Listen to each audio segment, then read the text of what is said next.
बाट र सम्पूर्ण सिक्किमेमा हार्दिक नमस्कार नमन चढाउँदै यहाँहरू समक्ष दुई चारवटा विशेष कुराहरू सिक्किम सम्बन्धी लिएर आज यहाँहरू समक्ष उपस्थित छु र अगावै सम्पूर्ण सिक्किमेलाई 10वटा औँलीले जोडी विनम्र बिन्ती पनि गर्न चाहन्छु कि यो भिडियो अन्तसम्म हुन लामो छैन, लामो नभए तापनि अन्तसम्म नै कृपया हेरिदिन हुन अनुरोध गर्न चाहन्छु। र विशेष के छ भनेदेखिलाई हिजै मात्र भरत बस्नेत साहब सिक्किमको स्टेट प्रेसिडेन्ट जो पूर्व हुनुहुन्थ्यो, उहाँले के भन्नुभएको छ भनेदेखिलाई सिक्किममा भोटिया, लेप्चा, नेपाली समुदायले कसैको इतिहास पढ्नु जरुरी छैन भनेर भन्नुभएको छ। र यो सम्बन्धीमा र उहाँले यसकै सिलसिलामा अन्य कुराहरू पनि गर्नुभएको छ। अनि त्यसै सिलसिलामा यहाँहरू समक्ष सिक्किम गोर्खा जागरण सङ्घको आफ्नो अडान, आफ्नो सिद्धान्त, आफ्नो नीति, आफूले बुझेका कुराहरू गोर्खा जागरण सङ्घको पक्षबाट सम्पूर्ण सिक्किमे जनताको हितमा सुरक्षाको निम्ति, हक हित र सुरक्षाको निम्ति यो भिडियो सार्वजनिक गर्दैछु। र उहाँले हिजै मात्र भन्नुहुँदै थियो कि सिक्किम गोर्खा जागरण सङ्घले यो सिक्किममा यस्तो जातीय भावनामा मान्छेलाई उडालेर, सिक्किमे समुदायलाई उडालेर, सिक्किमे समुदायलाई फुटाउने काम, कमजोर बनाउने काम, अनि सिक्किम आमालाई रुवाइरहेको छ, अब रुवाउनु हुँदैन भनेर उहाँले भिडियो मार्फत भन्नुभएको थियो। र हाम्रोबाट के छ भनेदेखिलाई र सिक्किम आमाको छोराछोरी सिक्किमे, भोटिया, लेप्चा र नेपाली भाषी गोर्खा समुदाय तिनै खाँटी सिक्किमका छोराछोरीहरू हुन्। यदि सिक्किम आमाको छोराछोरी हुनुको नातामा सिक्किमे आमाको छोराहरूलाई कसैलाई पनि अन्याय हुनु हुँदैन। सबैको हक अधिकार बराबरी हुनुपर्छ। संविधान अनुरूप जो भारतीय संविधानको धारा 371 मा यहाँ लेखिएको छ, जुन प्रावधान राखिएको छ, त्यो प्रावधान अन्तर्गत सिक्किमे समुदायलाई समुचित बराबरी हक अधिकार र सुरक्षा हुनुपर्छ भन्नु चाहिँ त्यो सिक्किमे समुदायलाई फुटाउने काम किञ्चित पनि होइन। यो सिक्किमे शाखा सन्तानले हेरिरहनु भएको छ, बुझिरहनु भएको छ। र उहाँले जुन इतिहास सिक्किमे भुटिया, सिक्किमे लेप्चा र सिक्किमे नेपाली समुदायले कसैको इतिहास पढ्नु जरुरी छैन भनेर उहाँले घोक्रो फुट्ने गरी उहाँको घाँटीको नसा सबै प्रदर्शन गरी सायद उहाँले लुगा बिगार्नु भयो होला, लुगै बिग्रिने गरी च्याठिँदै उहाँ बोल्नुहुँदै थियो। तर सम्पूर्ण सिक्किमेले एउटा कुरा याद गरिदिनु होला कि यो सत्य हो। असत्यलाई लुकाउनको निम्ति चाहिँ त्यस्तो जोडले बोल्नुपर्ने हुन्छ। असत्य लुकाउनु साह्रो छ नि, यसैले गर्दा उहाँले भ्रमलाई लुकाउनु पर्ने थियो। र इतिहास नपढ्दा कसैको इतिहास पढ्नु पर्दैन भन्नेमा के बुझिन्छ त भन्ने कुरो छ। इतिहासको महत्त्व र मान्यता, मूल्य यसको नबुझ्नु, यसको महत्त्व नबुझेको नै हो उहाँले, हुनसक्छ एउटा।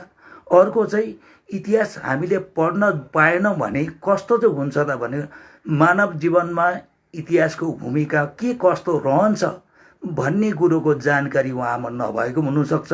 तर हामी आशावादी छौँ। आजको शिक्षित समाज 21औं शताब्दीको समाज हो। आज पठन पाठनको क्रममा आफूलाई शिक्षित तुल्याउने क्रममा सिक्किमे समाज पनि शिक्षित भइसकेको हामीलाई आत्मविश्वास छ। र सिक्किममा नै विद्वानहरू छन्, सिक्किममा इतिहासकारहरू छन्। ती इतिहासकारले के आफ्नो कलम बन्द गर्नुपर्ने हो त? कि उहाँको कङ्ग्रेस सरकार सबैभन्दा बेसी, उहाँले बेसी यो कङ्ग्रेसमा पनि धेरै अध्यक्ष उहाँले गर्नुभएको छ। र कङ्ग्रेस पार्टी त्यत्रो चलाउँदाखेरि किन उहाँले भन्नु सक्नु भएन कि भारत हाँक्ने कि यो कङ्ग्रेस सरकारलाई कि यो इतिहास पढाउनै हुँदैन भनेर? र इतिहास पढ्नु कुनै पनि जाति समुदायले आफ्नो इतिहास पढ्नु पाउनुपर्छ, पढ्नुपर्छ। इतिहासले मानव जीवनमा सबैभन्दा ठुलो भूमिका निर्वाह गरेको हुन्छ, भूमिका निर्वाह गर्छ। इतिहासको महत्त्व त्यस्तो छ। र अर्को कुरो के छ भनेदेखिलाई उहाँलाई अझै लाग्छ ल हुन त बुढेसकाल पनि भइसक्यो, यसले गर्दाखेरि बिचरा पढ्नु साह्रै पनि छ नि त। अनि अस्ति मात्रै हुन त सम्पूर्ण सिक्किमेलाई यो सर्वविदितै छ कि छर्लङ्गै छ, सिक्किमेलाई ढाँट्नै सक्दैन अब उसो भनेदेखिलाई के छ भने उहाँले अहिले सिक्किमे सिक्किमे भन्नुहुँदैछ, बेला बेला सिक्किमको राजा महाराजाको कुरा गर्नुहुन्छ। हो, एउटा कुरो के छ भनेदेखिलाई सम्पूर्ण सिक्किमेको नजरबाट यो सत्य कुरो लुकाउन सक्दैन कि 1975 सालमा सिक्किम देश थियो, त्यतिन्जेलसम्म देश खाने, सिक्किम देश खाने, राजा खाने पार्टी कुन चाहिँ हो? भारतमा त्यति बेला इन्दिरा गान्धीको अगुवाईमा भारत सरकार चल्दै थियो। अनि अस्ति उहाँले यही किताबको केही कुराहरू उहाँले उद्धृत गरेर बोल्नु हुँदै थियो। यो किताब हो, यो किताबको सिक्किम डन अफ डेमोक्रेसी भन्ने जो जीबीएस सिद्धुद्वारा लिखित किताब हो र 2018 सालमा मात्रै होला यो यसरी बजारमा आएको। र यो पुस्तक उहाँले 1-2 पन्ना मात्रै पढेर वकालती गर्नु त्यति उचित हुन्छ जस्तो मलाई लाग्दैन। र पन्नै पछि यो किताब सबै पढिसक्नुपर्छ र मात्रै कुरा बुझिन्छ। र हामीले गोर्खा भन्नुमा उहाँलाई व्यक्तिगत रूपमा आपत्ति छ होला, इतिहास खोज्यो भनेदेखिलाई गोर्खा भेटिन्छ नि त, त्यसले गर्दा पनि इतिहास पढ्नु हुँदैन भन्ने पनि उहाँको अडान हुन सक्ला। तर सिक्किमे समुदायबाट यो सत्य तथ्य कहिले लुकाउनु सक्ने छैन। सिक्किमे शिक्षित समाजलाई अब कालो पट्टी फेरि पनि बाँड्ने काम जुन हुँदैछ, अनि यो प्रयास निरर्थक हुन्छ, सार्थक हुँदैन भनेर हामीलाई विश्वास छ। अनि यस्तो भ्रमको खेती गर्नेहरू जति पनि सिक्किममा नेतागिरी गर्दैछन् उहाँहरूको यो भ्रमबाट सिक्किमे समुदाय बाँच्छन् होला भन्ने हामी आशावादी छौँ। र के लेख्नु भएको छ भनेदेखिलाई यो जीबीएस सिद्धु साहबले यही किताबमा उहाँले पेज नम्बर नोट गरिराखोस्, पेज नम्बर 52 मा लेखिदिएको छ कि त्यति बेला भन्दा 1947 मा कुरो उहाँले यहाँ यसरी लेख्नु भएको छ कि त्यति बेला महाराजालाई सिक्किममा एउटा सिक्किम स्टेट कांग्रेस भन्ने एउटा सबैभन्दा शक्तिशाली पार्टी सिक्किममा थियो। अनि त्यो पार्टीको अगुवाई टासी छिरिङ भोटिया साहबले गर्नुहुँदै थियो।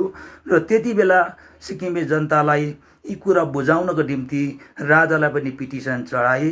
अनि पिटिसन चढाउँदाखेरि पनि Sikkim state consisting of Sikkimese Gorkha Lepcha Bhutia भनेर लेखिएको छ। सिक्किमे लेप्चा भोटिया गोर्खा समुदायलाई कुनै किसिमको आजसम्म जुन अत्याचार जुन अन्यायहरू भोग्नु पर्यो यो समाजमा, सिक्किमे समाजमा, अब उसो ती भोग्न तयार छैनौँ सिक्किमे के भोटिया के लेप्चा के गोर्खा भनेर लेखिएको।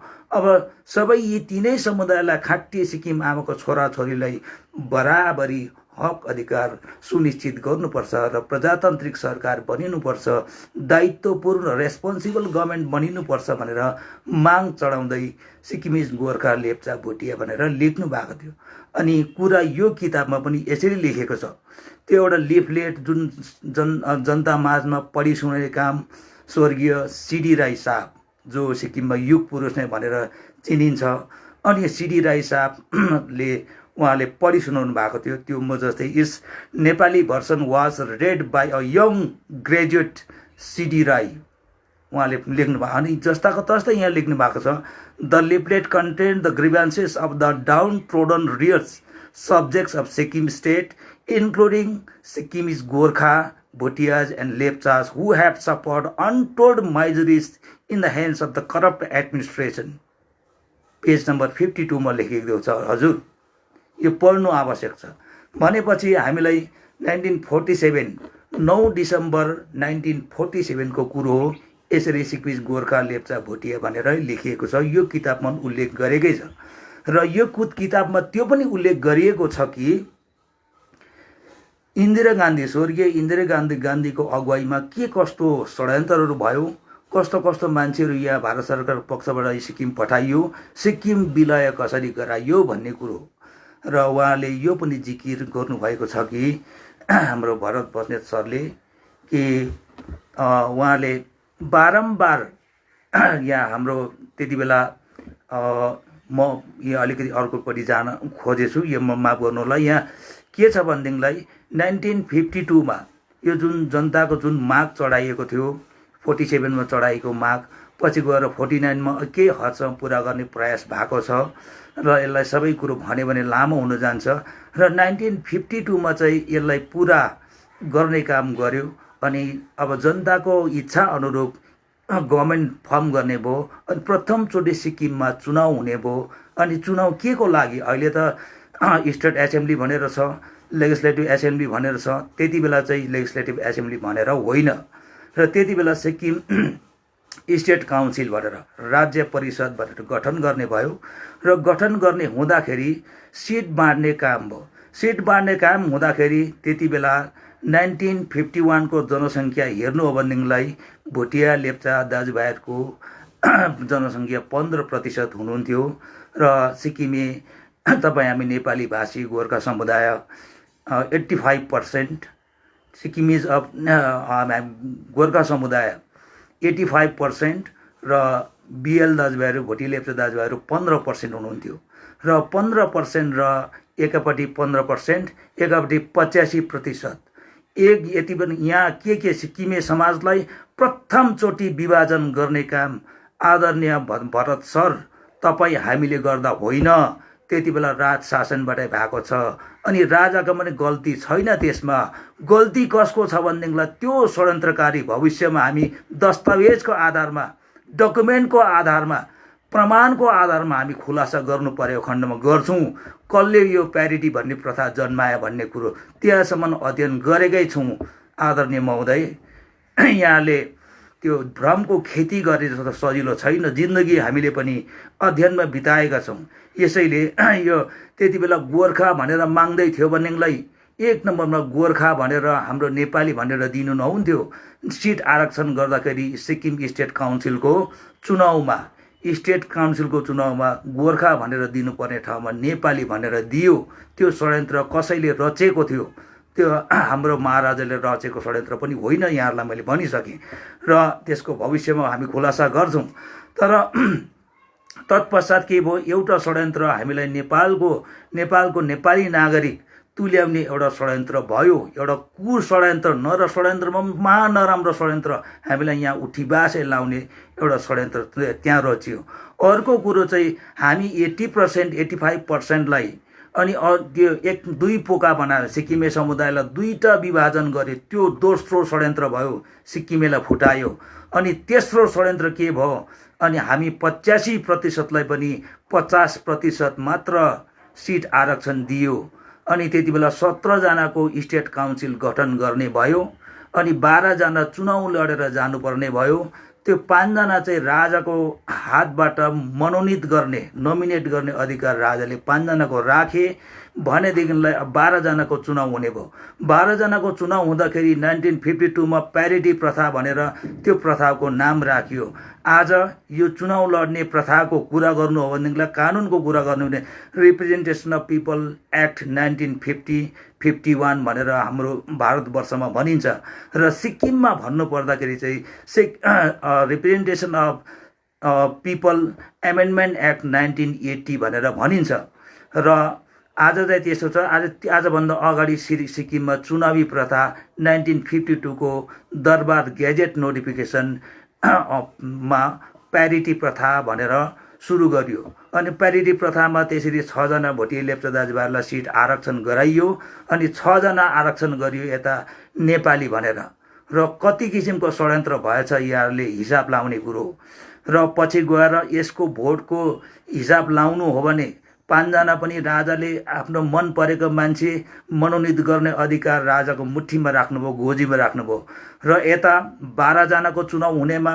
चुनाव लडेर आउनुपर्नेमा सिक्किमलाई 4 वटा निर्वाचन क्षेत्रमा विभाजन गरियो जसलाई नर्थ सेन्ट्रल कन्स्टिट्युन्सी एउटा भनिन्छ एउटा गेन्टोक कन्स्टिट्युन्सी एउटा नाम्ची कन्स्टिट्युन्सी र एउटा पेम्याङ्ची कन्स्टिट्युन्सी भनेर अनि यो ठाउँहरूबाट 3-3 जना प्रत्येक जिल्लाबाट छानेर चुनाव लडेर जितेर जानुपर्ने हुँदाखेरि अनि 3-3 जनामा चाहिँ जस्तै पेम्याङ्ची कन्स्टिट्युन्सीबाट 2टा नेपाली भनेर दियो एउटा भोटे लेप्चा अनि नाम्ची कन्स्टिट्युन्सीबाट 2टा नेपाली एउटा भोटिया लेप्चा, अब नेपालीको 4 हुँदैछ, भोटिया लेप्चाको 2 हुँदैछ, यहाँले जोड्दै गर्नु होला।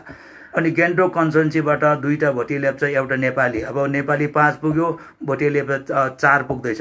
अब नर्थ सेन्ट्रल कन्स्टिट्युन्सीबाट चाहिँ भोटिया लेप्चा 2 सिट र नेपाली 1 सिट भनेर यसरी 6 वटा सिट, अनि यसलाई प्यारिटी भनेर नाम राखियो। प्यारिटीको अङ्ग्रेजी नेपालीमा अर्थ हुन जान्छ बराबरी, समानता। र यसो हेर्दाखेरि त 6 वटा सिट बराबरी भयो, तर जनसङ्ख्याको अनुपातमा हेर्नु हो भने 85%लाई पनि त्यही 50 किलो चामल दियो, अनि 15 जनालाई पनि त्यो 50 किलो चामल के एक जनालाई भागबण्डा लाउँदाखेरि के सही भयो? अनि हिसाब लाउनुहोस्, अहिलेको जमाना हो, अहिले सबै शिक्षित समाज हुनुहुन्छ यहाँहरू, जति पनि सिक्किमको विद्वान शिक्षित समाज हुन्छ, यहाँहरूले मूल्याङ्कन अथवा हिसाब गरिदिनु न बिन्ती गर्न चाहन्छु। र एक जनाको भोटको मूल्यको हिसाब गर्नु हो भने यता नेपाली भाषी गोर्खा समुदायमा एकजनामा त्यो 600 ग्राम जस्तो चामल पर्छ एकजनामा पर हेड, तर बिएल दाजुभाइमा लगभग 2.5 किलो जस्तो। अब सोच्नुहोस् त, 2.5 किलो खाने बलियो हुन्छ कि 600 ग्राम खाने? 600 ग्राम खाने त यसै पनि आछिना हुन्छ, होइन हजुर? अनि भोटको भ्याल्युमा आउनुहोस्, लगभग 6:1 को रेसियो हुन्छ। मतलब 6:1 को रेसियो भनेपछि कस्तो भनेपछि हामी 6 गुणा यो नेपाली भाषी गोर्खा समुदायलाई 6 गुणा कमजोरी बनाएको हो, अनि बिएल दाजुभाइलाई 6 गुणा शक्तिशाली। उहाँहरू फर्स्ट ग्रेडको सिटिजन बनाउनु खोजेको भने हामीले 6 ग्रेडको सिटिजन बनाउनु खोजेको। अनि पछि गएर यसलाई कालान्तरमा हाम्रो पनि सिक्किमे शिक्षित समाजले शिक्षितगणले बुझ्दै गए, अनि बुझ्दै गएपछि 1958मा फेरि पनि विद्रोह भएको छ सिक्किममा। यो ठिक भएन, यो बराबरी अधिकार भएन भनेर अलिक अनचित्त राजा महाराजा समक्ष जाहेर गरेको छ, यो व्यवस्था ठिक भएन भनेर विरोध गरेको छ। अनि पछाडि हुँदै हुँदै बिचमा विरोध गर्नेलाई त्यो स्टेट काउन्सिलको एक्जिक्युटिभ अब कुनै पनि एउटा लोभ लालच कुनै देखाउँदै उहाँलाई त्यसरी फसाउँदै उहाँलाई एकदमै इनएक्टिभ गराउँदै गएको इतिहास सबै कुरो लेखिएको छ, दस्तावेजमा छ। अनि अन्तमा गएर 1973मा यो एउटा विस्फोटको रूपमा निस्कियो। त्यति बेला 1973 सालको जनआन्दोलन हुँदाखेरि के भोटिया, के लेप्चा, के गोर्खा सबै एकै मुष्ट भएर लडेका थिए हजुर, एकै मुष्ट। अनि भोटिया लेप्चालाई पनि गरिब भोटियाले त्यतिकै शोषण थियो, त्यतिकै प्रताडित थियो, त्यतिकै शोषित थियो, त्यतिकै उत्पीडित थिए भनेदेखिलाई यतापट्टि गोर्खा समुदाय त्यतिको उत्पीडन थियो। यसैले गर्दा यो उत्पीडनबाट उक्सिनको निम्ति सिक्किम र सिक्किमेलाई बचाउनको निम्ति 1973मा त्यो ठुलो भीषण आन्दोलन देखा पर्यो सिक्किमको माटोमा। र त्यति बेला त्यति बेला कसैलाई अन्याय भरपुर मात्रामा सकेसम्म अन्याय अत्याचार भएकोले गर्दाखेरि त्यति बेला राज संस्थाले यो थाम्नु सकेन। जनआन्दोलन 3-4 दिन पनि थाम्नु सकेन, घोडा टेक्नु पर्ने अवस्था आयो। र त्यति बेला यदि राजा पनि उद्धार थियो, डेमोक्रेट थियो, जनताको सिक्किम सब्जेक्टहरूको फेभरमा थिए भनेदेखिलाई त्यति बेला जरुर यो सबैको अधिकार बराबरी बनाएर, सबै सिक्किमे जनतालाई अधिकार बराबरी दिएर, सबै प्रजालाई एकै किसिमको नागरिक बनाएर राजा रहनु सक्थ्यो होला हजुर, राजा रहनु सक्थ्यो पनि होला, देश पनि रहनु सक्थ्यो होला। तर अहिले कता कता इतिहास बुझ्दाखेरि अर्को पनि सत्य तथ्य के पनि छ भनेदेखिलाई सिक्किमलाई अब कतिजनाले भन्ने गर्छन् सिक्किम वाज अ सोभरेन स्टेट। गलत हो, सोभरेन स्टेट सोभरेन कन्ट्री थिएन। ब्रिटिस इस्ट इन्डिया कम्पनीको टाइममा पनि, ब्रिटिसर्सको टाइममा पनि सिक्किम एउटा प्रोटेक्टोरेट स्टेट संरक्षित राज्यको हैसियतमा थियो। जब भारत स्वतन्त्र भए पश्चात पनि 1950मा सिक्किम भारत मैत्री सन्धि भयो। 1950मा इन्डो सिक्किम ट्रिटी भयो। इन्डो सिक्किम ट्रिटीको प्रावधान अन्तर्गत पनि सिक्किम प्रोटेक्टोरेट स्टेट नै भएर बस्नु पर्यो। अनि आदरणीय भरत सरलाई यो अनुरोध गर्न चाहन्छु कि एउटा सोभरेन स्टेट, एउटा सोभरेन कन्ट्री हुनुमा 4वटा कम्पोनेन्ट्स हुनुपर्छ है हजुर, 4वटा कम्पोनेन्ट्स। म आज भन्दिनँ, मलाई फोन मार्फत सोध्नु सबै भनिदिन्छु। 4वटा कम्पोनेन्ट्स पुरा गर्नुपर्ने हुन्छ। त्यसमध्ये के हुन् तपाईँहरूले चिन्तन गर्नुपर्ने कुरो हो। र त्यसरी षड्यन्त्र हुँदै आउँदाखेरि 19 पछि गएर यसले विकराल रूप लियो, अन्यायले विकराल रूप लियो। यसलाई छोप्न नसकिने भयो, यसलाई दबाउन नसकिने भयो 1973 सालमा। अनि 73 सालमा जनआन्दोलन जुन भयो, यसको लक्ष्य र उद्देश्य के थियो भन्दाखेरि यसको लक्ष्य के भोटिया, के लेप्चा, के गोर्खा सबै समुदायले नारा लाएका थिए कि त्यति बेलाको प्रत्यक्षदर्शीहरू, आन्दोलनकारीहरू अहिले पनि जीवितै हुनुहुन्छ, जीवित इतिहासहरू उहाँहरू समक्ष हामीले सोध्दा पनि हुन्छ। र त्यति बेलाको नारा थियो प्यारिटी प्रथा हटाउनै पर्छ, एक मान्छे एक भोट एक मूल्य बनाउनै पर्छ। प्यारिटी प्रथा त्यो 6:1 को रेसियो मेटाएर 1:1 को भोटको भ्याल्यु बनाउनु पर्छ भनेर आन्दोलन गरेको थिए। त्यो सिस्टम थियो प्यारिटी प्रथा। जब पछाडि त्यति बेला भारत सरकारले त्यही 1950 को ट्रिटीको जगमा टेकेर तरो खुट्टा टेक्ने पहिल्यै बनाइसकेको थियो। अनि त्यो माथि टेकेर भारत सरकारले हस्तक्षेप गर्नु सहजै सक्ने अवस्था भएकोले गर्दा, शान्ति सम्झौता भएकोले गर्दा हस्तक्षेप गर्छ। अनि हस्तक्षेप गरेर यहाँ सुरु हुन्छ भारत सिक्किम कसरी भारतमा विलय गर्ने। अनि विलय गर्ने क्रममा यो जीबीएस सिद्धू साहबले लेख्नुभएको किताब Sikkim the done of democracy, अनि सिक्किम सागा बीएस दास साहबले जुन लेख्नु भएको छ त्यसमा पनि स्पष्ट लेखेको छ यो प्यारिटी सिस्टम यो कसैलाई कस्तो खालको सिस्टम हो, कसरी कसैलाई विभाजन ल्याउनु, कसैलाई कमजोर बनाउनु, कसैलाई शक्तिशाली बनाउनु, सिक्किमे सोसाइटीलाई फुटाउनु कुन खालको षड्यन्त्र गरियो भनेर स्पष्ट दिएको छ हजुर, स्पष्ट। र अहिले भन्ने गरिन्छ कि भरत बस्नेत साहबले पुरै उफ्री चिच्याई अहिले आदरणीय नरबहादुर खतिवडा सरलाई विरोध गर्नुहुन्छ। यता आरसी पौडेल साहबलाई पनि सरलाई पनि अस्ति विरोध गर्नुभयो। हेर्नुहोस् है, पाप लाग्छ है, पाप लाग्छ। त्यसै विरोध उहाँ आरसी पौडेल साहबको कारणले गर्दा, केएन उप्रेती साहब जस्तोको कारणले गर्दा, त्यति बेला आरसी पौडेल साहबको कारणले गर्दा, खतिवडा साहबको कारणले गर्दाखेरि आज जे जति अधिकारहरू उपभोग गर्नुहुँदैछ आदरणीय भरत बस्नेत साहब, उहाँलाई सलाम गर्नुपर्छ। सिक्किमेले हिसाब चाहिँ लाउँदैछ। हिजो अस्तिसम्म देश निल्ने पार्टीमा बसेर राजा र सिक्किमे भनिबस्नुभयो। अहिले फेरि विभिन्न भ्रामक कुराहरू गरेर सिक्किमे समाजलाई बिथोल्ने काम गर्नुहुँदैछ।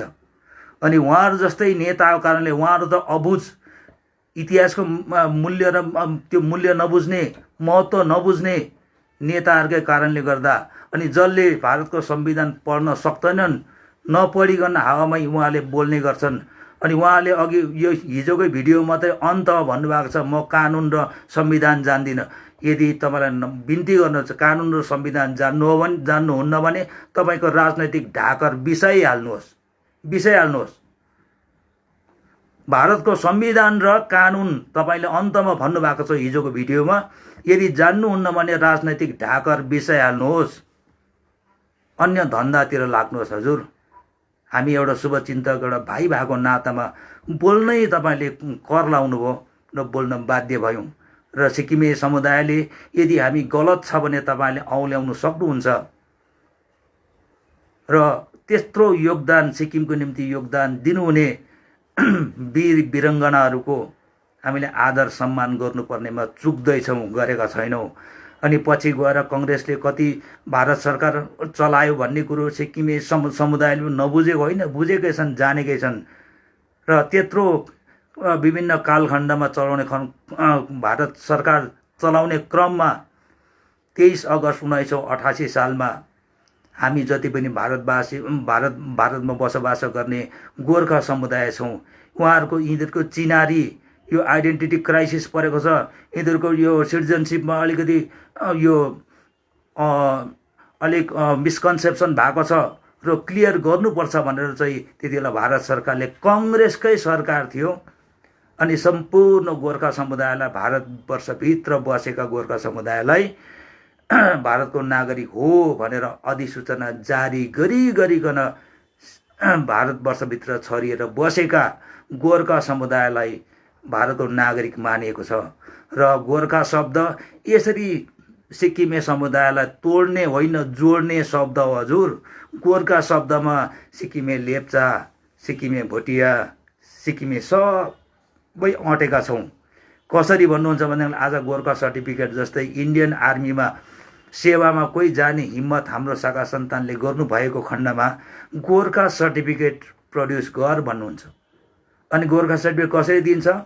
यो फल्ना फल्दर भोटियाको छोरा, फल्ना लेप्चाको छोरा, फल्ना शेर्पाको छोरा, फल्ना तामाङको, फल्ना राईको, फल्ना शर्माको छोरा, फल्ना फल्ना गाउँ बस्ने उसको जात चाहिँ यो हो। जात चाहिँ अब केही पनि हुनसक्छ, छेत्री, तामाङ, राई के छ, तर उसको कम्युनिटी गोर्खा हो, जसको फोटो मुनि टाँसिएको छ भनेर एसडिएम साहबहरूले सिल मोर गरी इस्यु गर्ने गरिन्छ हजुर। त्यति बेला कङ्ग्रेस सरकारलाई, आफूले मान्दै गरेको सरकारलाई धोका दिने काम कसले गरेको रहेछ? आदरणीय भरत बन्जे सर, लु भन्नुहोस् त। तपाईँले, तपाईँको सरकारले, यो भारत सरकार भने तपाईँको मात्रै सरकार होइन, हाम्रो पनि हो, तर तपाईँले त समर्थनै गर्नुभएको नि त, अध्यक्ष नै सिक्किम स्टेटको गर्नुभएको। तर त्यस्तो सरकारको फैसलालाई सलाम गर्दै मान्नुपर्ने थिएन तपाईँले। अनि इतिहासको यसरी पढ्नु पर्दैन भनेर तपाईँले भन्नुहुन्छ, तर तपाईँले नै हिजोकै भिडियोमा के भन्नुभएको छ भनेदेखिलाई हाम्रो माननीय विधायक गान्तोक समष्टिका श्रीमान वाइटी लेप्चा सरले अस्ति उहाँहरूको के अलिकति कहाँ के मनमुटाउ भएको थियो म जान्दिनँ, तर यहाँ भरत बस्ने सरको चाहिँ यो म च्यान खोताल्छु भनेर के भन्नुभएको रहेछ, मैले त्यो हेरेको पनि छुइनँ। र त्यसमा च्यान खोताल्छु भन्ने कुरोमा उहाँले त्यही क्रममा चाहिँ पछाडि इतिहासको महत्त्व, इतिहास चाहिँदैन, पढ्नु जरुरी छैन भन्ने मान्छेले चाहिँ जमान सिंह उहाँको बाजेको नाम भन्नुहुँदै थियो, बोजूको नाम भन्नुहुँदै थियो। सिङतामतिर कता त्यो घाट, डेड बडी जलाउने घाट, त्यो चाहिँ त्यहाँ छ अरे। त्यहाँ उहाँहरूको बोजू कसले त्यसरी दान गर्नुभएको अरे, डोनेट गर्नुभएको अरे। अनि त्यहाँ रानी बुलमा पनि कता डोनेट गर्नुभएको अरे। अनि उहाँले उहाँको आफ्नो पुर्खा बाजेको नाम लिनुहुँदै थियो। अब भरत बस्नेत सरलाई म विनम्रतापूर्वक यो अनुरोध गर्न चाहन्छु कि उहाँले उहाँको आज जमान सिंह बस्नेत समथिङ भन्नुहुँदै थियो, उहाँ आज मलाई 100% मलाई आत्मविश्वास छ आजसम्म उहाँ त जीवित त हुनुहुन्न होला। उहाँ चाहिँ के हो? इतिहास होइन? लु सम्पूर्ण सिक्किमेले भन्नुहोस् त, इतिहास होइन? त्यो इतिहास हो हजुर। इतिहासको परिभाषासम्म बुझ्नुहोस्। अनि जान्नुहुन्न भने फोन मार्फत सोध्नुहोस्, हामी फटट भन्छौँ हामी। अनि भारतको संविधानमा के कस्तो प्रावधान रहेको छ, एउटा सचेत नागरिकले नबुझी नहुने कुराहरू कस्तो छ भन्ने कुरो पनि सायद अहिले अगाडि 1-to-1 डिबेटमा बस्नु पर्यो भने सायदै उठेर हिँड्नुपर्ने अवस्था आउँछ होला है सर। 371 मै उठेर हिँड्नु पर्ने हुन्छ तपाईँ। लु म अहिले नै तपाईँसँग डिबेट गर्न तयार छु, अहिले पनि तयार छु। 371 माथि पनि डिबेट गर्न म तत्पर छु।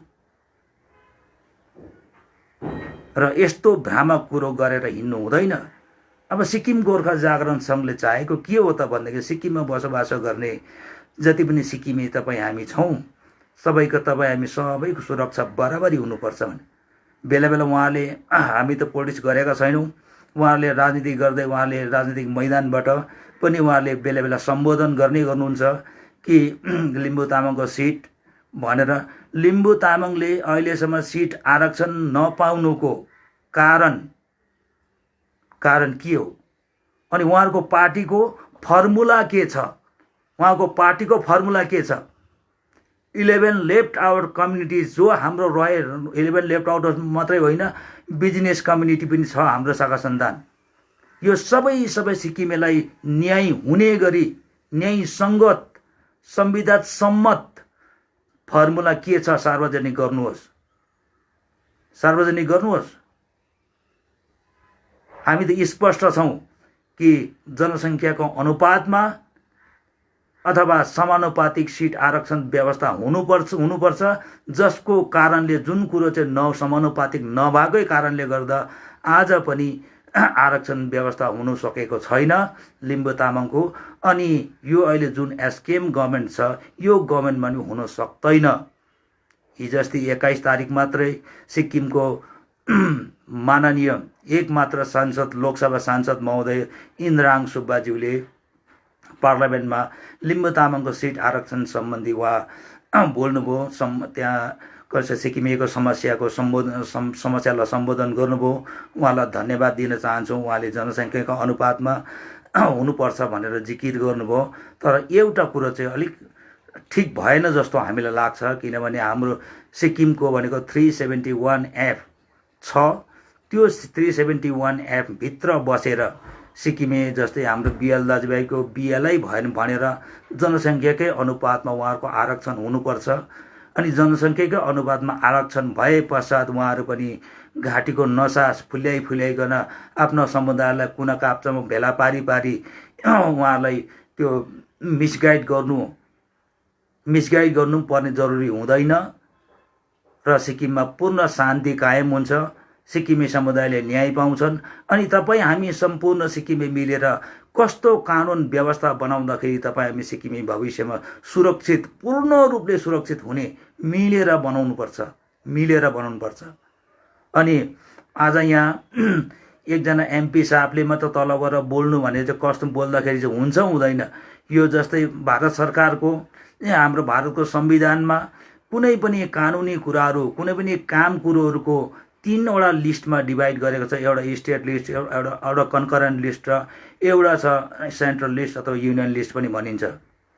र कुन कुरो कहाँ जस्तै लिम्बू तामाङको सिट आरक्षण सम्बन्धी सर्वप्रथम त सिक्किमको सरकारले वर्तमान सरकारले एकदम प्रजातान्त्रिक लोकतान्त्रिक पूर्ण गणतान्त्रिक बनाएर सबको अधिकार बराबरी भनेर उहाँले प्रपोजल पठाउनुपर्छ गभर्मेन्ट अफ इन्डियामा। तब मात्र हाम्रो एमपी साहबले बोल्दाखेरि सुनवाई हुन्छ, होइन भने त्यो अन्धेरामा ढुङ्गा हानेको जस्तो मात्रै हो। जति एमपी साहब जतिवटा पार्लियामेन्ट लागोस् सिक्किमे जनताले लेखिराख्नुहोस्। म यहाँलाई बिन्ती गर्छु, सिक्किमे जनताले लेखिराख्नुहोस्, सिक्किमे विद्वान समाजले लेखिराख्नुहोस्, सिक्किमको जानिबकारहरूले लेखिराख्नुहोस् कि यो अहिलेको अवस्था भनेको यस्तो मजबुत लिम्बू तामाङको सिट आरक्षण सम्बन्धित यस्तो मजबुत एउटा ऐतिहासिक घडीमा सिक्किम गुज्रिरहेको अवस्था छ कि एमपी तल सिक्किमे जनताले छानेर पठाएको लिम्बू हुनुहुन्छ। यहाँ सिक्किमे जनताले नै छानिएको मान्छे, चुनिएको मान्छे, भोट दिएर पठाएको मान्छे पिएस तामाङ गोले साहब हुनुहुन्छ। र यस्तो समय पनि हुन सक्दैन, हामीलाई थाहा छ। किनभने जुन दिन उहाँहरूले समानुपातिक सिट आरक्षण व्यवस्था जनसङ्ख्याकै अनुपातमा हुनुपर्छ भनेर जनसङ्ख्या अनुपातमा ल्याउनुहुन्छ, विधानसभाको संरचना पूर्ण प्रजातान्त्रिक मूल्य र मान्यता अन्तर्गत इक्वालिटीको बेसिसमा ल्याउनुहुन्छ, तब मात्र त्यो तल बिल पास हुन्छ। जुन कुरो हामीले अगाडि मिनिस्ट्री अफ होम एफेयर्समा बाट हामीले प्राप्त गरेको हाम्रो डकुमेन्ट्सहरू हाम्रो साथमा छ। र त्यसो गर्दा मात्रै सिक्किमे समुदायले न्याय पाउँछन्।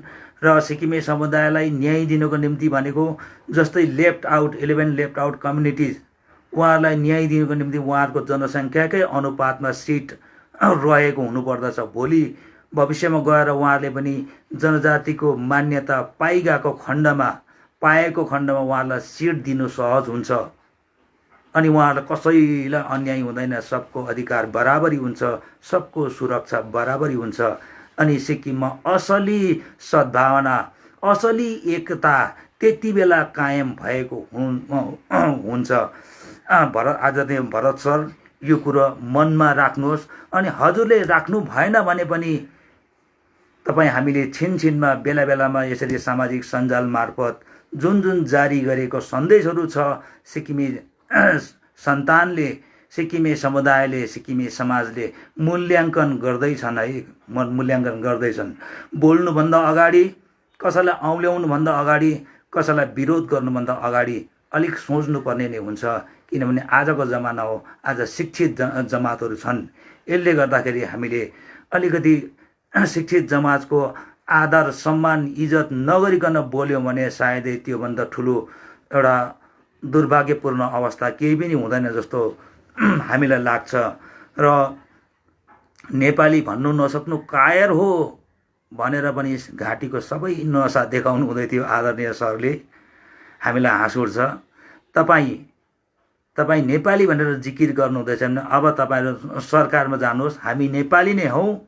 भारत सरकारमा जानुहोस्, तपाईँको नेताहरूलाई भन्नुहोस् हामी नेपाली भनेर हामीलाई गोर्खाको सर्टिफिकेटको बदलामा चाहिँ नेपाली सर्टिफिकेट दिनुपर्छ भनेर च्याठिनुहोस् न।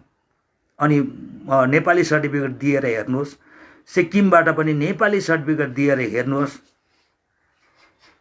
अनि योभन्दा अगाडि हजुरले भन्नुभएको सिक्किमेले बिर्सेको छैन। हजुर सिक्किमेले बिर्सेकै छैन कि 371 एपमा भोटे लाप्चे नेपाली भनेर लेखेको छ भनेर भन्नुभयो। अनि सिक्किम सब्जेक्ट रेगुलेसन 1961 मा पनि भोटे लाप्चे नेपाली नै भनेर लेखेको छ भनेर जिकिर गर्नुभयो। आदरणीय सर, यहाँलाई सम्मान इज्जतै गर्छौँ, हाइमन्द सिनियर हुनुहुन्छ।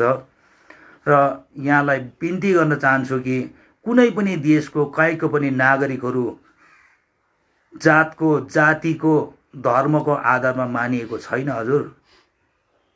अनि सिक्किम सब्जेक्ट रेगुलेसन 1961 अध्यपान्त पढेपछि मात्रै तपाईँ त्यो गलत कुरो, भ्रम कुरो फैलाउनु बन्द गर्नुभयो। अस्ति तपाईँ फेरि भन्नुहुँदै थियो 1973 को 8 मे एग्रिमेन्ट हो, 8 मे एग्रिमेन्टमा नेपाली भनेर लेखिएको छ। त्यो त एग्रिमेन्ट मात्रै हो, एग्रिमेन्ट हो। अनि पछि गएर हामी नेपाली नै हौँ नि भनेर भन्नुहुँदैछ। यदि नेपाली नै भन्नुहुन्छ भनेदेखिलाई तपाईँ गएर दिल्लीमा गएर नेपाली नेपाली भन्नुहोस् आजको अवस्थामा।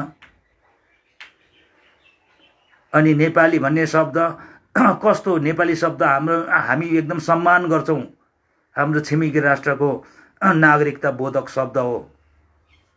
अनि मैले यो बोल्दै गरेको भाषालाई नेपाली भनेर भारतवर्षमा मान्यता प्राप्त भाषा हो। तर कहीँ पनि भारतको संविधानको 395 वटा आर्टिकलमा 22 वटा पार्ट, भारतको संविधानमा 12 वटा सेड्युल, 22 वटा पार्ट, 395 वटा आर्टिकल, अनि 8th सेड्युलमा भाषाहरू मान्यता दिने क्रममा 22 वटा भाषाले मान्यता पाएको छ, मान्यता दिएको छ भारतको संविधानमा। र यो भाषीहरू भारतको नागरिक हो भनेर जिकिर गरेको भारतको 395 वटा आर्टिकल कहीँ पनि छैन हजुर, कहीँ पनि छैन। यस्तो भ्रमको खेती नगरिदिनु होला। र अनि हामी जति पनि हाम्रो पौराणिक इतिहासहरू खोज्दै खोज्दै जाँदाखेरि कतै खस किरात भनेर भेटिएको छ, पछाडि जाति पहिचान गोर्खा भनेर भएको छ। जुन गोर्खा पहिचान आज नेपालमा बस्ने नेपाली गोर्खा हो, हामी भारतमा बस्ने भारतीय गोर्खा। अमेरिकामा छन् भने हाम्रो जाति समुदाय शाखा सन्तान छन् भने उहाँहरू अमेरिकन गोर्खा, यदि ब्रिटेनमा छ भने ब्रिटिस गोर्खा हो हजुर। अझै पनि जिकिर र भ्रामक कुरो गर्नुहुन्छ भने त्यो सर्टिफिकेट गभर्मेन्ट अफ सिक्किमको गभर्मेन्ट अफ सिक्किम चलाउने मान्छे पनि नेपाली नै भन्नुहुँदैछ आजसम्म। र उहाँले पनि नेपाली भनेर सर्टिफिकेट दिँदा भयो, भारत सरकारमा जहाँ जहाँ नेपाली सर्टिफिकेट दिनु सक्नुहुन्छ कि। र यस्तो भ्रामक कुरो गर्नु हुँदैन। र नेपाललाई विदेशी, कोही पनि विदेशी होइन, भारत बस्ने साहब तपाईँ शर्त एक्लै, जहिले पनि एक्लै हुनुहुन्छ, एक्लै। अनि तपाईँ एक्लैले भन्नुभएको कुरो ठुलो हो कि supreme court of India, union जुडिसियरीले दिएको फैसला ठुलो कुरो हो। यो सिक्किमे शाखा सन्तानले मूल्याङ्कन गर्ने कुरो। अनि युनियन जुडिसियरी तपाईँ एकदमै सिक्किमको माटोमा एकदम खुङ्खार राजनीतिज्ञ, बुजुर्ग राजनीतिज्ञ नेता नै भएर नेतृत्व दिइसक्नु भएको हो। यसमा अलिक गम्भीरतापूर्वक लिनुहोस् हजुर। अनि नेपाली विदेशी भनेपछि हो यहाँ स्वदेशी बनाउने काम जुन गर्दैछ यो सिक्किम गोर्खा जागरण सङ्घले गर्दैछ। अनि पौराणिक इतिहासहरू सबै कोर्टमा राखेर, हुनु त यो सब जुरिस्ट भएको कुरो हामीले ज्यादा भन्नु मिल्दैन पनि, तर जहीँ पनि अधिकारको कुरो आर्टिकल 19 ले राइट टु फ्रिडम आर्टिकल 19 ले ग्यारेन्टेड गरिदिएको छ कि भारतीय नागरिक भएको हैसियतमा हामी आफ्नो मनमा लागेको कुरो जुन राष्ट्रलाई सम्मान गर्दै नागरिकको हैसियतमा माग्न सक्छ भनेर दिएको फन्डामेन्टल राइट्सहरू छ। यसले गर्दाखेरि हामी माग्दैछौँ, बोल्दैछौँ। र यहाँ घरि उहाँहरू विदेशी होइन भन्नुहुन्छ, घरि उहाँले सोनामङ्दी सर र एओएसएसलाई पनि दोष लाउँदै पनि हुनुहुन्छ। फेरि हिजोकै भिडियोमा त उहाँले दोष लाउनु हुँदै एओएसएस र सोनामङ्दी साहबलाई हामी आदर सम्मान इज्जत गर्छौँ, किनकि उहाँले सुप्रिम कोर्टको भर्डिक्ट कोट गर्नुभएको छ। यो होइन जति हामीले जातिवादी कुरा गऱ्यौँ भनेर जातिसँग जडित शब्दहरू अरू पनि छन् है। जाति घाती, जाति प्रेमी, जातिवादी, त्यसमा कुनमा पर्छ? वास्तवमा सिक्किमेले भन्नु हो भने सिक्किम गोर्खा जागरण सङ्घ सिक्किमवादी हो, असली सिक्किमवादी। 371F को सुरक्षा कवचभित्र सम्पूर्ण सिक्किमे सुरक्षित हुनुपर्छ भन्ने सँग चाहिँ कसरी जातिवादी हुन सक्छ? यदि यसलाई जातिवादी भन्छन् 1973 सालको आन्दोलनलाई जातिवादी भन्नु पर्यो। अनि हामीसँग आदरणीय सिक्किमका भोटिया लेप्चा दाजुभाइहरू पनि हाम्रो साथमा हुनुहुन्छ। अहिले लस्कर लगाएर पछाडि लाइन लगाएर नै हेर्नुभयो भने भारत बस्नेत साहबसँग हामी बिटिङ पनि खेल्न सक्छौँ, हामी लस्कर लगाइदिन सक्छौँ। अन्यायी बुझेका भोलि सिक्किमलाई कसरी बचाउन सकिन्छ, सिक्किमेलाई बचाउन कसरी सकिन्छ, अनि 371F उडाउने अरे हामीले चाहिँ भनेर त्यो पनि हिजो दोषारोपण गर्नुहुँदै थियो। अनि यो सबै मूलभूत कुराहरू सिक्किम गोर्खा जागरण सङ्घको लक्ष्य र उद्देश्य के छ यो बुझ्नै नचाहनेको लागि भारत बस्नेत साहबले चाहिँ त्यसरी सोच्दाखेरि पनि हामीलाई फरक केही पनि पर्दैन। आजसम्म उहाँले विरोध गर्दै आउनु भएको हो, भोलि पनि विरोधै गर्नुहुन्छ। तर एक दिन उहाँको छोराले कुरा बुझ्नुहुनेछ, विवेक बस्नेत साहबले। अनि उहाँले जुन केस हाइकोर्टमा लाउनु भएको छ त्यो केसमा पनि प्रेयर के गरेको छ, हामीलाई पनि त्यो अहिले समय धेरै लाग्छ र अहिले म त्यो खुलासा गर्दिनँ।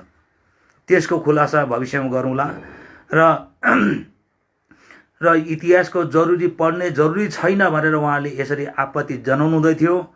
र इतिहास पढ्नु कति जरुरी छ, जस्तै यहाँ सिक्किममा इतिहासकार जस्तै पढ्दै गर्नुहुने इतिहासमा मास्टर्स गर्दै आचार्य गर्दै गर्नुहुने, मास्टर्स गर्दै गर्नुहुने, विद्या वारिधि पिएचडी गर्दै गर्नुहुने स्कलर्सहरू हुनुहुन्छ।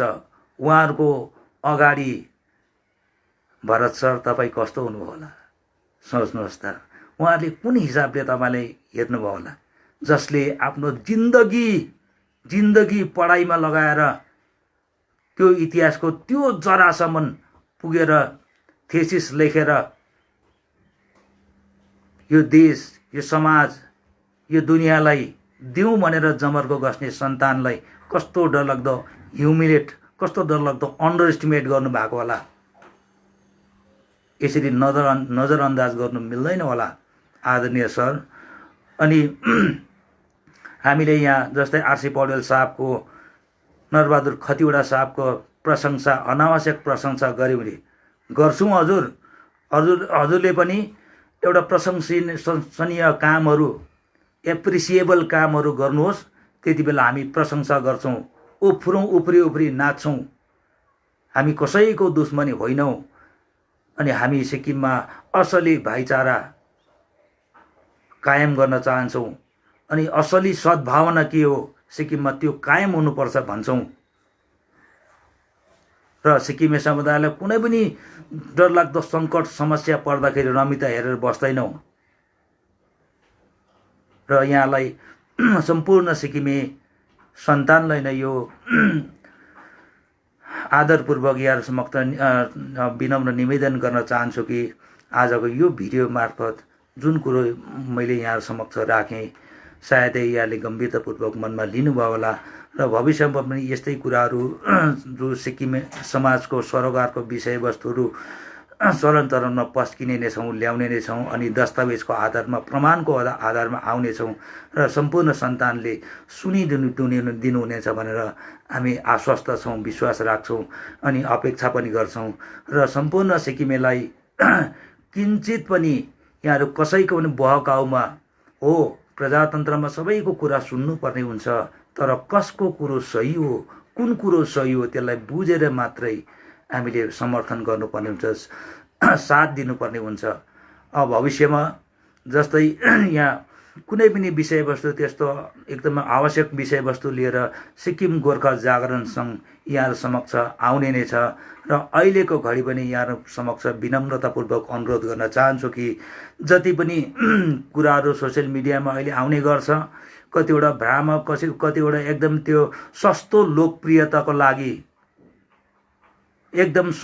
लोकप्रियताको लागि पनि भिडियो मार्फत सार्वजनिक हुने गर्दछन्, तर मूल्याङ्कन हिसाब किताब गर्ने काम भनेको सचेत समाजको हो, जिम्मेवार समाजको, नागरिक समाजको र सम्पूर्ण सिक्किमे सन्तानलाई कुनै पनि विषयवस्तुमा त्यसमा ताली मार्नुभन्दा अगाडि भरत बस्नेत साहबको भिडियो मुनिपट्टि 100% राइट भन्ने आउँदै थियो।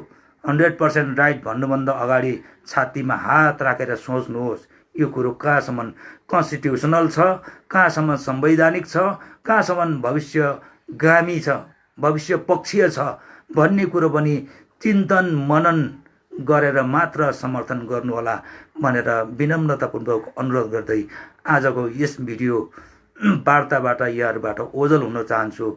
धन्यवाद। जय सिक्किम, जय सिक्किमे।